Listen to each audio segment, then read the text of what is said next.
اور وہ مجھے مختلف باتیں بتاتا، جیسے اللہ کو صبر کرنا پسند ہے، اللہ ہمیں صبر کرنے کی نصیحت کرتا ہے۔ تو جب بھی میں بے صبرا پن محسوس کرتی تو میں اللہ کو یاد کرنے لگتی تھی، اور میں خود سے کہتی اللہ صبر کو پسند کرتا ہے، صبر کرو، اور یقین کریں پھر حالات کو میں اپنی کھلی آنکھوں سے بدلتا ہوا دیکھتی تھی۔ سبحان اللہ، گویا میں نے اپنی زندگی میں اسلام کی بیٹا ٹیسٹنگ شروع کر دی تھی۔ میں نے اپنی زندگی میں اسلامی ویلیوز شامل کرنا، اسلام کے مطابق جینا شروع کیا، اور تقریباً 6 ماہ تک یہ چلتا رہا۔ اور ان 6 مہینوں کے دوران مجھے ایک صورتحال کا بھی سامنا ہوا جب میں نے شراب بالکل چھوڑ دی، الکوہل پینا چھوڑ دیا، اور یہ میرے اسلام قبول کرنے سے 4 ماہ پہلے کی بات ہے۔ اور پھر رمضان کا مہینہ آیا۔ میں نے سوچا اگر میں مسلمان ہونے کی کوشش کر رہی ہوں تو رمضان تو اس کے لیے بہترین موقع ہے، کیونکہ رمضان میں ہر کوئی مسلمان بن جاتا ہے۔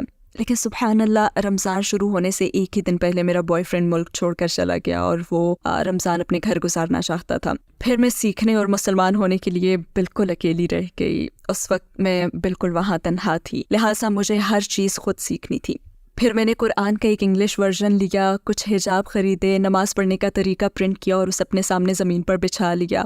اور رمضان کے پہلے دن سے میں نے روزہ رکھا، اپنی 5 نمازیں پڑھیں، اور روزانہ قرآن کا ایک پارہ انگلش میں پڑھا۔ شاید آدھا رمضان گزرا تھا اور آدھا قرآن ہوا تھا، تب میں قرآن پڑھتے ہوئے مسلسل اپنے ہی متعلق پڑھ رہی تھی۔ وہ شخص جس کی آنکھوں کے سامنے حق آ گیا مگر اسے دکھائی نہیں دیتا، اسے حق بتایا جاتا ہے لیکن وہ اسے سن نہیں سکتا، تو میں نے سوچا کہ یہ تو میرے متعلق کی بات ہے، کیا میں ایسی انسان بننا چاہتی ہوں؟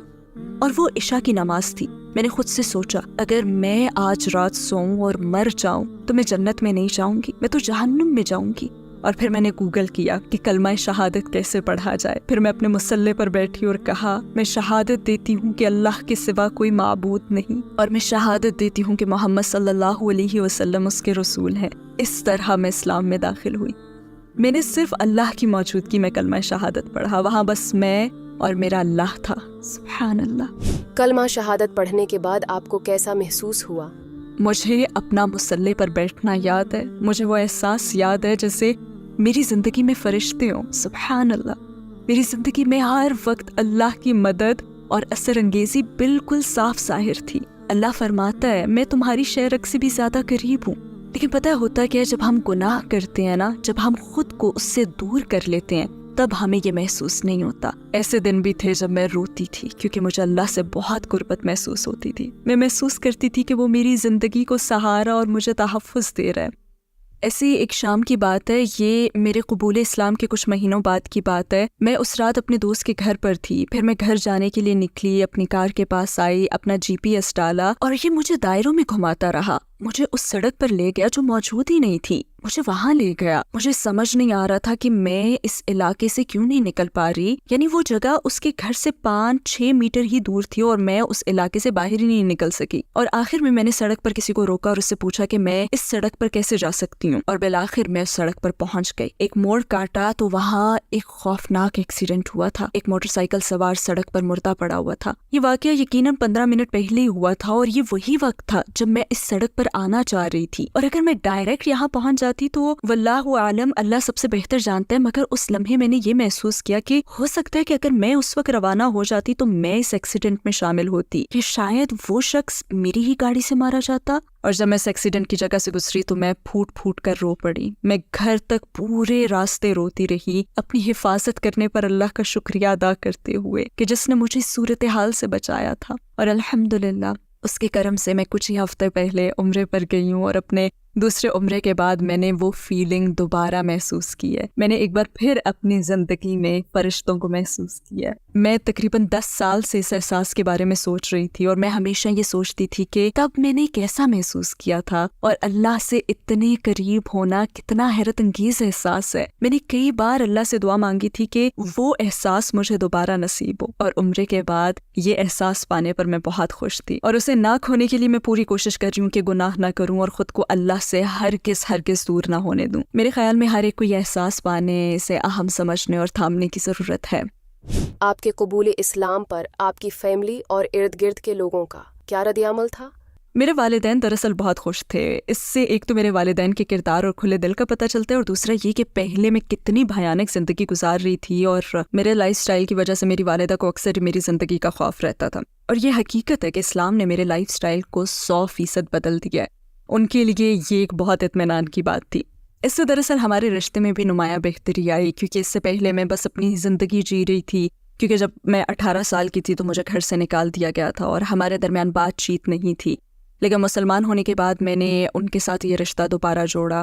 مگر میری فیملی میں ایک اور مسئلہ بھی ہوا، اور وہ یہ کہ میری آنٹی جو کہ میری سب سے قریبی رشتہ دار تھیں، میری صرف وہی ایک آنٹی تھیں، میں انگلینڈ جایا کرتی تھی اور گھنٹوں بیٹھ کر ان کے بالوں میں برش کرتی تھی۔ ہمیں بہت لگاؤ تھا اور انگلینڈ میں ان سے میری بچپن کی یادیں بھی جڑی ہوئی ہیں۔ ایک دن انہوں نے مجھے فیس بک پر میسج کیا اور کہا، مجھے یقین نہیں آ رہا کہ تم نے یہ کیا کیا ہے۔ اگر تمہاری مرحوم دادی تمہیں اس حالت میں دیکھ لیں تو غم و غصے سے بھر جائیں۔ تم نے آخر کیوں یہ میرے حجاب پہننے کے بعد کی بات ہے، تو ان کا کہنا تھا کہ تم خود کو کیوں بدل رہی ہو۔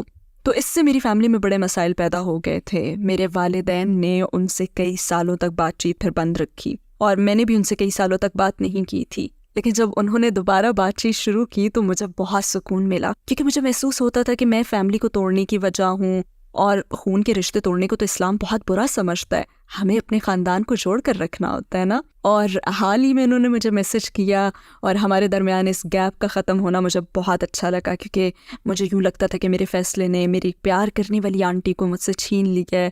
میرے دوستوں کو بھی کافی شوق لگا تھا، ان میں سے بہت سوں کو تو میرے خیالات کی وجہ سے مجھ سے اس قسم کی کبھی کوئی توقع تھی ہی نہیں، لیکن وہ سب بہت خوش تھے۔ اور ہاں، میری ملازمت بھی کوئی پازیٹیو ایکسپیرینس نہیں تھا۔ وہ مجھے ایک گوری لڑکی ہونے کی وجہ سے اہمیت دیتے تھے، جو کہ منی اسکرٹ وغیرہ پہنتی تھی، اور وہ مجھے نمائش کے طور پر پیش کرتے تھے۔ لیکن پھر جب میں نے خود کو ڈھانپ لیا تو میں ان کے لیے اتنی اہم نہیں رہی تھی۔ اس سے میری عزت نفس کو بہت نقصان پہنچا، میرے اعتماد کو بہت ٹھیس لگی، اور اس وجہ سے میں لمبے عرصے تک کیمرے کے سامنے نہیں گئی۔ مجھے اپنی شناخت بحال کرنے میں بہت وقت لگا۔ میں نے محسوس کیا کہ مسلمان ہونے کے بعد میری شناخت کھو گئی تھی، اور اسے دوبارہ حاصل کرنے میں مجھے بہت وقت لگا۔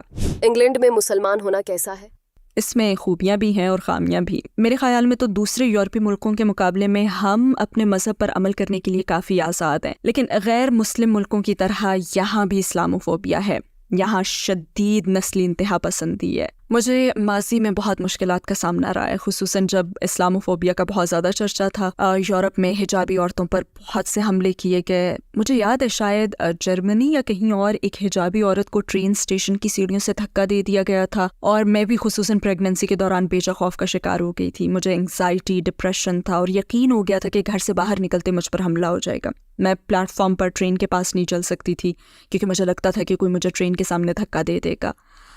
اس وقت تک میں نے کبھی اسلاموفوبیا کا سامنا نہیں کیا تھا، جو کہ میں سفید فام تھی، لہٰذا لوگ زیادہ تر مجھے یوں دیکھتے جیسے میں غدار ہوں، جیسے کہہ رہے ہوں، او تم نے مسلمان ہو کر ہمارے ملک سے بے وفائی کی ہے، جس کا مجھے کوئی غم نہیں تھا، اور میں لوگوں کا نوٹس بھی نہیں لیتی تھی۔ میں تو سڑک پر چلتے ہوئے کوشش کرتی تھی کہ کسی کو دیکھوں ہی نہ، کیونکہ میں مزید سٹریس نہیں لینا چاہتی تھی۔ ہاں، لیکن میرے سیاہ فام دوست، میرے ایشین دوست، میرے عرب دوست، افریقی دوست مجھ سے کہیں زیادہ نسل پرستی اور اسلاموفوبیا کا شکار تھے۔ ایک مرتبہ تو میں نے اپنے یوٹیوب چینل پر یہ بات بھی کی تھی۔ اس وقت میں نے نقاب پہننا شروع نہیں کیا تھا۔ میں اس منافقت پر ایک ویڈیو بنا رہی تھی کہ ماسک نہ پہننا غیر قانونی ہے، مگر نقاب پہن لینا بھی غیر قانونی ہے، جو کہ دراصل ماسک ہی کی طرح ہے۔ خیر، نقاب کرنے سے پہلے میں بلیک ابایا پہنتی تھی، تو مجھے سینٹرل لندن کے بیچوں بیچ ایک بہت ہی مصروف اور شرفا کے علاقے میں ایک غیر سفید فام شخص نے دہشت گرد کہہ کر پکارا، جو کہ میرے لیے بہت شاکنگ تھا۔ اسے یقیناً اپنی زندگی میں تعصب اور نسل پرستی کا سامنا ہوا ہوگا۔ اتنی جہالت سے مجھے یہ کہنا بہت ہی زیادہ حوصلہ شکن بات تھی، لیکن الحمدللہ اس موقع پر میں نے اپنے اندر جھانکا اور اللہ سے کہا کہ آپ مجھے جواب دینے کا بہترین طریقہ سجھائیں۔ اور جو طریقہ میرے ذہن میں اس وقت آیا وہ یہ تھا کہ رسول اللہ صلی اللہ علیہ وسلم میری جگہ ہوتے تو کیا جواب دیتے؟ محمد صلی اللہ علیہ وسلم نے اس وقت کیا رد عمل دیا تھا جب بچے ان کے اوپر پتھر پھینک رہے تھے اور آپ کی توہین کر رہے تھے؟ کیا وہ ان پر چیخے تھے؟ کیا انہوں نے پلٹ کر ان پر پتھر پھینکے تھے؟ نہیں نا، وہ مجھ پر چیخا، اس نے مجھے دہشت گرد کہہ کر پکارا، اور میں نے زور سے کہا، امن اور محبت برادر، امن اور محبت۔ بہت سے لوگوں کے لیے ویسٹ میں رہنا مشکل ہوتا ہے۔ اگر آپ حجاب پہنے تو آپ ان سے مختلف ہیں، اگر آپ نقاب پہن لیں تو اور مختلف ہو جاتی ہیں، جیسے اب میں پہن رہی ہوں۔ تو کسی مسلمان ملک میں رہنے اور یہاں رہنے میں بہت زیادہ فرق ہے۔ یہاں آپ کو آزان کی آواز سنائی نہیں دیتی، آپ کو اسلام کا جذبہ نظر نہیں آتا، یہاں رہنا آسان نہیں ہے۔ مجھے مسلمان ملکوں میں رہنا پسند تھا اور میں اپنی اسلامی زندگی کے شروع کے پورے 4 سال مسلمان ملکوں میں ہی رہی ہوں۔ تو جب میں ویسٹ آئی اور آخرکار ایک غیر مسلم ملک میں رہنا شروع کیا تو یہ ایک بہت مختلف تجربہ تھا۔ فلم انڈسٹری میں ایک حجابی ہونا کیسا رہا؟ فلم انڈسٹری میں ایک حجابی ہونا بھی بہت مشکل تھا۔ لوگ جب آپ کو حجاب میں دیکھتے ہیں نا تو آپ کے بارے میں ایک تصور قائم کر لیتے ہیں۔ جب وہ آپ کو اسلام کے ظاہری روپ میں دیکھتے ہیں تو وہ یہ سمجھتے ہیں کہ آپ تو کریٹیو ہی نہیں ہو سکتے، آپ تو مظلوم ہیں، آپ پرانی سوچ کی ہیں۔ وہ آپ کے بارے میں یہ تمام چیزیں سوچ لیتے ہیں جو کریٹیوٹی سے میچ نہیں کرتی۔ جب اس کے بعد میں دبئی گئی تو وہاں بھی تقریباً 6 مہینے میں بے گھر اور بے روزگار رہی، مگر یہ اللہ کی طرف سے ایک امتحان تھا، کیونکہ اللہ نے مجھے دکھا دیا کہ جب تک آپ صرف اس پر بھروسہ کریں گے اللہ آپ کو اس زندگی میں بھی نوازے گا اور آخرت میں بھی۔ تو میں دبئی میں تقریباً 6 مہینے بے روزگار اور بے گھر رہی، اپنی دوست کے ہاں صوفے پر سو جاتی تھی۔ پھر وسوسہ بھی آیا اور شیطان نے سرگوشی کی کہ اپنا حجاب اتار دو، تمہیں اچھی جاب مل جائے گی، تم بہترین تنخواہ پاؤ گی اور حجاب تو تم بعد میں بھی کر سکتی ہو، کچھ نہیں ہوگا۔ اور میں سوچنے لگی کہ کیا مجھے یہ کر لینا چاہیے۔ میں نے اس بارے میں سوچا اور میں نے اللہ سے کہا میں اپنا حجاب پہنے رکھوں گی، میں اس دنیا کے لیے اپنا دین نہیں چھوڑوں گی، اور میں جانتی ہوں کہ آپ میرا خیال رکھیں گے کیونکہ آپ مومنوں کے ساتھ ہیں۔ اور پھر میں اگلے جاب انٹرویو کے لیے گئی۔ مجھے اس انٹرویو کی کال اس لیے آئی کیونکہ انہیں یہ جاننے میں کافی دلچسپی تھی کہ فلم انڈسٹری میں حجاب پہننے والی یہ وکٹوریہ ایڈورڈز کون ہے، اور آخر مجھے وہ جاب مل بھی گئی، سبحان اللہ۔ اور اس جاب کے ذریعے مجھے اسٹار وارز پر کام کا موقع ملا، اور مجھے یاد ہے کہ آخری دن میں اپنے ایکسٹراز کے ساتھ وہاں کھڑی تھی، بہت دور آسمانوں میں سورج اس ریگستان پر چمک رہا تھا، اور مجھے اپنی وہ سوچ یاد ہے، الحمدللہ میں وہی ریت پر شکر کے سجدے کرنا چاہتی تھی۔ اپنی محبوب چیز کے لیے آپ ہر طرح کی تکلیف اٹھانے کے لیے تیار ہوتے ہیں نا۔ ہم صبح 5 بجے اٹھتے تھے اور آدھی رات کو 1 سے 3 بجے کے درمیان سوتے تھے، یعنی ہمیں صرف 2 سے 4 گھنٹے کی نیند مل رہی ہوتی تھی، لیکن پھر بھی الارم بجتے ہی میں بستر سے نکل جاتی، نماز پڑھتی، سارا دن گرم ریگستان میں دوڑتی پھرتی رہتی۔ اور مجھے یاد ہے کہ وہاں ایک برٹش ایکٹر تھا، وہ ایک کیریکٹر کے بڑے مہنگے لباس میں تھا، اور مجھے اس کے ٹینٹ میں چلے جانا یاد ہے کیونکہ وہ مارکیٹ پلیس تھی۔ وہاں ایک بڑا سا ٹینٹ تھا، میں اندر چلی گئی جہاں ڈائریکٹر اس کے ساتھ بات کر رہا تھا، اور میں ایک فین گرل کی طرح وہاں اس طرح سے کھڑی ہو گئی اور اس سے صرف 5 فٹ دور کہ اوکے آپ لوگ بات کریں۔ یہ بہت دلچسپ تجربہ تھا۔ میں ریگستان میں زیادہ تر ادھر ادھر دوڑتی پھرتی رہتی، پانی بھرتی اور اپنی کاسٹ کو الیکٹرولائٹس دیتی تاکہ وہ ریگستان کی گرمی میں بے ہوش نہ ہو جائے، مگر وہاں کچھ یادگار لمحے بھی تھے۔ اب جب میں فلم دیکھتی ہوں تو میں جانتی ہوں کہ اس دوران میں کہاں کہاں چھپ رہی تھی، اور پھر دھماکے ہوتے دیکھنا انتہائی حیرت انگیز تھا، کیونکہ اس میں 2 اسپیس کرافٹس کے درمیان ایک بڑا فائٹ سین بھی تھا۔ اس میں بہت سے دھماکے ہوئے، بہت سی گولیاں چلیں، وہاں اسٹارم ٹروپرز بھی تھے، یعنی اسٹار وارز ایک لاجواب تجربہ تھا۔ اسلام سے پہلے آپ کی زندگی کا کیا مقصد تھا اور اسلام کے بعد کیا ہے؟ اسلام سے پہلے میری زندگی کا کوئی مقصد نہیں تھا۔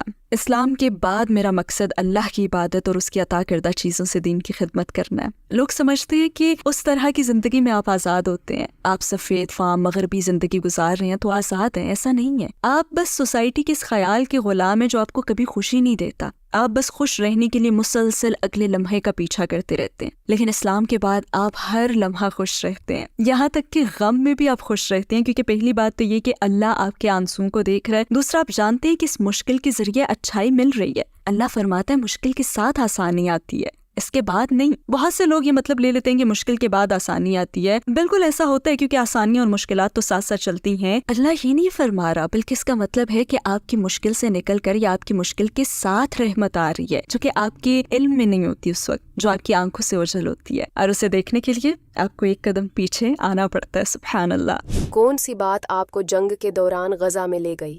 غازہ میں رہنا میری ذاتی خواہش ہے۔ مجھے فلسطین سے بہت زیادہ لگاؤ تھا کیونکہ ملیشیا میں بہت سے فلسطینی تھے جہاں میں نے ان کی جدوجہد کے بارے میں بہت کچھ سنا تھا۔ میں نے اپنی فیملی کو قائل کیا کہ وہ اسرائیل کے خلاف فلسطین کو سپورٹ کریں۔ مجھ میں اس حوالے سے بہت جذبہ تھا، اور میں جن بھی فلسطینی لوگوں سے ملی وہ کمال کے تھے، وہ بہت مضبوط اور بہت اثر انگیز تھے، لہٰذا میں نے سوچا کہ مجھے وہاں جانا چاہیے۔ اور پھر جب مجھے غزہ میں رہنے کا موقع ملا تو میں نے اسے قبول کیا۔ میں وہاں گئی اور میں 3 مہینے وہاں رہی۔